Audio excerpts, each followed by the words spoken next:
आज का हमारा टॉपिक है डी ब्रॉग्ली। तो डी ब्रॉग्ली की क्वेश्चन को प्रूव करेंगे हम। डी ब्रॉग्ली की समीकरण निकालेंगे। डी ब्रॉग्ली की समीकरण क्या है? Lambda equals to h upon n। यही तो है डी ब्रॉग्ली की। इसको सिद्ध करना है और उसके बाद इस तक यहां तक जाना है, इसको भी सिद्ध करना है। ठीक है, तो देखिए क्या है, पहले समझ लो कि डी ब्रॉग्ली ने दिया क्या सिद्धांत है, क्या है उसने क्या बताया था। डी ब्रॉग्ली क्या बताया? डी ब्रॉग्ली ने बताया प्रकाश की द्वैत प्रकृति को। ठीक है, प्रकाश की दोहरी प्रकृति है। प्रकाश की दोहरी प्रकृति है, एक प्रकृति तरंग की है, दूसरी प्रकृति कण की है। हाइगेंस आया वैज्ञानिक, तो हाइगेंस ने कहा कि प्रकाश तरंग के रूप में आगे की ओर बढ़ता है।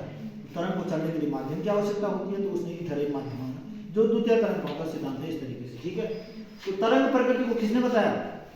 हाइगेंस ने। उसने उससे प्रकाश के परावर्तन, अपवर्तन, व्यतिकरण, विवर्तन तक की व्याख्या कर चुका था। किससे? तरंग प्रकृति से। ठीक है, लेकिन प्रकाश के ध्रुवण की व्याख्या नहीं कर पाए। प्रकाश के प्रकाश वैद्युत प्रभाव की व्याख्या नहीं हो पाई। किससे? तरंग प्रकृति से। ठीक है, तो उसके बाद दूसरे वैज्ञानिक आए आइंस्टीन।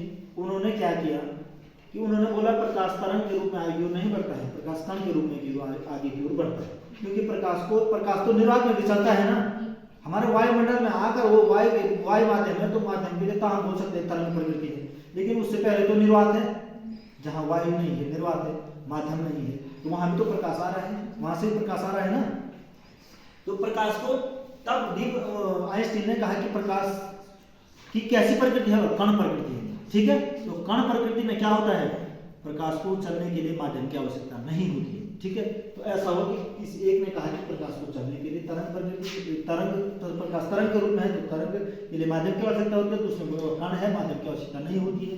ठीक है, तो उसके बाद एक नए वैज्ञानिक आए डी ब्रॉग्ली। उन्होंने क्या कहा?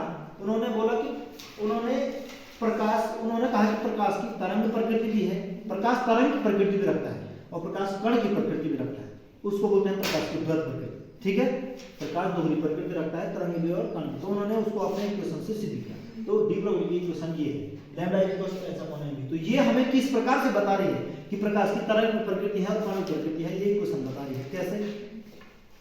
ये ऐसे बता रही है कि ये सिद्धांत है प्रकाश के लिए सिद्धांत देता है lambda equals to h upon n भी। m क्या है? वो लैम्डा क्या है?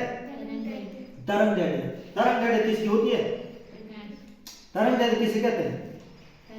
तरंग की लंबाई, वेवलेंथ तो तरंग दैर्ध्य। ठीक है, तो तरंग की लंबाई, ये अगर तरंग है तो इसकी लंबाई, ये तो लेंथ। तो तरंग की लंबाई अर्थात तरंग दैर्ध्य। तो तरंग की बात हो रही है ना, तरंग की बात की कौन कर रहा है? ये लैम्डा बता रहा है तरंग की बात, क्योंकि तरंग दैर्ध्य माने तरंग की प्रकृति, तरंग की लंबाई। तो तरंग दैर्ध्य माने तरंग प्रकृति के बारे में तो लैम्डा बता रहा है तरंग है। ठीक है, यहां से आगे बढ़े तो h अपॉन n भी लिखा है। p बराबर क्या होता है? f into v। ये क्या है? f into v क्या है? संवेग, मोमेंटम। किसी कण का वेग, कोई कण की जरूरत से किसी कैसे आगे की ओर बढ़ रहा है कोई कण। तो आइंस्टीन ने क्या कहा कि प्रकाश छोटे छोटे कणों के रूप में आगे की ओर बढ़ता है, जिस कण को क्या कहते हैं? फोटोन। तो ये n भी क्या बता रहा है कि प्रकाश से कण के रूप में आगे बढ़ रहा है, और ये लैम्डा क्या बता रहा है? प्रकाश तरंग के रूप में आगे बढ़ रहा है। तो तरंग और कण में संबंध दिया और एक प्रकाश की दोहरी प्रकृति में बताया कि प्रकाश तरंग के रूप में भी आएगा और कण के रूप में भी होगा, दोनों प्रकृति दिखाएगा। इसलिए ये लैम्डा तरंग प्रकृति है, ये m भी कण प्रकृति है। तो यही तो डी ब्रॉग्ली इक्वेशन है दोहरी। डी ब्रॉग्ली की द्वैत प्रकृति में प्रकाश की द्वैत प्रकृति जो है lambda equals to h upon v, ये जो है जो ये फॉर्मूला है ना, ये इस तरीके से बता रहा है तरंग और कण प्रकृति। ठीक है, जिस प्रकार से तुम्हारे पास क्या आया था, तुम्हारे पास क्या आया था, प्री बोर्ड में सवाल आया था कि एल्बर्ट आइंस्टीन की जो प्रकाश वैद्युत समीकरण क्या है। तो आपने लिखा कि एल्बर्ट आइंस्टीन की प्रकाश वैद्युत समीकरण E के बराबर है W प्लस h, या वो h v equals to E के प्लस W। यही तो था, ये थी ना आइंस्टीन की समीकरण। तो उसने बोला कि आइंस्टीन के समीकरण को लिखिए और उसका आधार पर प्रकाश वैद्युत प्रभाव बताइए। आइंस्टीन के समीकरण सिद्ध करने के लिए नहीं आया था। उसी प्रकार से आ सकता है कि डी ब्रॉग्ली के समीकरण लिखिए और उसके आधार पर प्रकाश की द्वैत प्रकृति समझाइए। तो जैसा मैंने कहा वैसा बोलना है, वैसा लिखना है। यहाँ पर कैसे लिखना था कि एक छोटा सा कण के रूप में प्रकाश आगे की ओर बढ़ता है, जिसको फोटोन कहते हैं। फोटोन आगे की ओर बढ़ेगा, फोटोन की ऊर्जा होगी।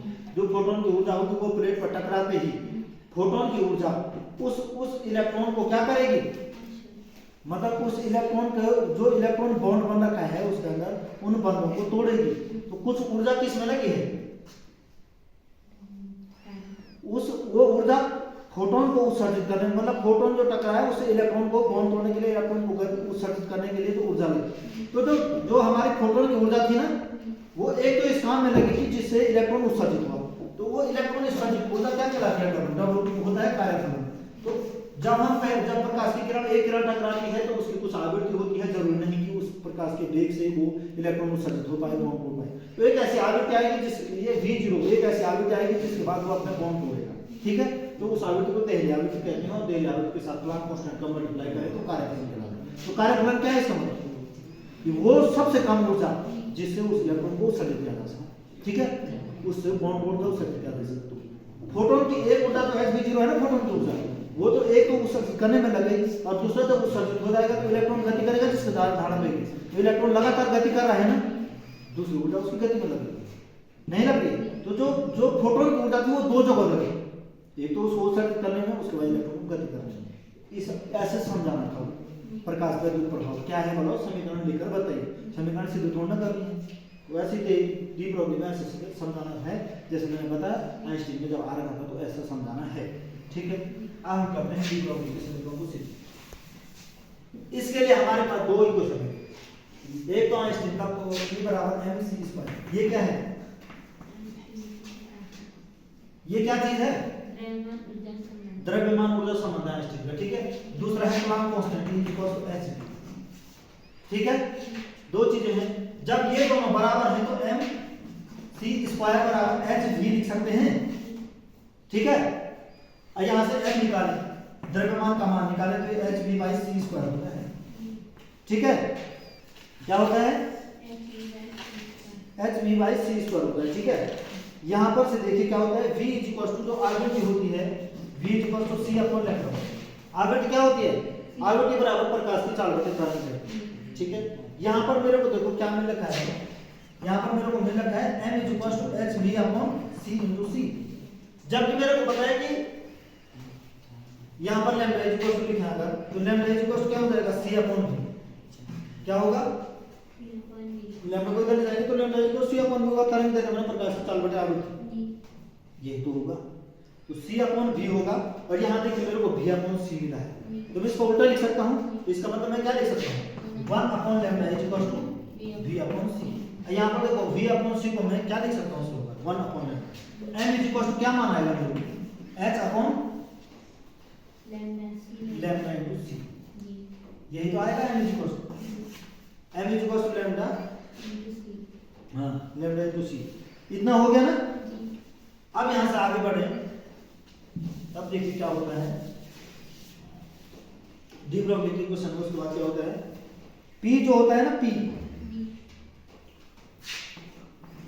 क्या है, संवेग है। तो किसी कण का संवेग क्या होता है, P बराबर m × तो यहाँ पर v होता है, लेकिन v है क्या, प्रकाश की चाल है, यहाँ पर c वेग ही तो है, तो m × c लिख सकते हैं, ठीक है। या एक काम करते हैं, P बराबर m × v होता है ना, तो m का मान यहां पर रख सकते हैं। m का मान क्या है, h/λ × c, ठीक है। m × v है तो ये v हो जाएगा, P बराबर m × c होता है, नहीं होता है, ये m का मान बराबर है, क्या रखा है, m का मान क्या रखा है, h/λ c यार इनटू c करेंगे तो c से c कट जाएगा, तो P बराबर क्या आ गया, h/λ, ठीक है। और लैम्डा क्या हो जाएगा, h/p, नहीं होगा।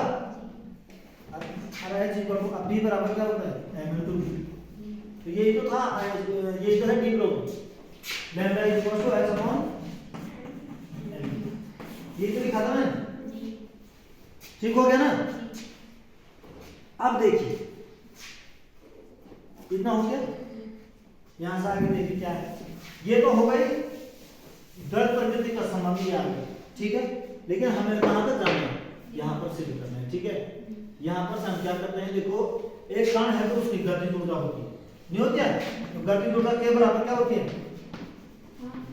हाँ ये तो होती है कण की गतिज ऊर्जा। यहाँ से v का मान निकालेंगे तो ये हो जाएगा 2k/m अंडर रूट आ जाएगा बराबर, ऐसे तो होगा। अरे v स्क्वायर बराबर ये 2 को इधर गुना किया, m को इधर भेजा तो 2k/m आया, ठीक है। और v बराबर अंडर रूट हो गया, तो v का मान आ गया under root 2k/m is equal to v, ठीक है। अब इस v के मान को कहां पर रखेंगे,